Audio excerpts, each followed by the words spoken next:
4. How to fix no signal on Amazon Firestick. Hey everyone, in this video we'll learn how to fix the no signal issue on your Amazon Firestick. Step 1. Check your TV input.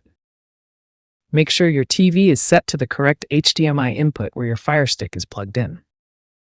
Step 2. Restart your Firestick. Unplug the Firestick from the HDMI port and the power source. Wait for 30 seconds, then plug it back in. Step 3. Check your TV and Firestick connections. Ensure the Firestick is securely plugged into the HDMI port and the power adapter is properly connected. Step 4. Try a different HDMI port. If your TV has multiple HDMI ports, switch to another one and see if the problem persists.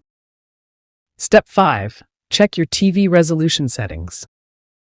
If your Firestick is set to a resolution not supported by your TV, it might not display. Go to Settings, Display and Sounds Display and lower the resolution if needed. Step 6. Check for system updates. Make sure your Firestick has the latest updates. Go to Settings, My Fire TV, About, check for updates. Step 7. Test with another TV or device. If the issue continues, try plugging the Firestick into another TV or testing it with a different HDMI cable. Step 8. Perform a factory reset as a last resort. Go to Settings, My Fire TV, Reset to Factory Defaults, but this will erase all your data, so use this carefully. Thanks for watching. Don't forget to like and subscribe to see more content like this.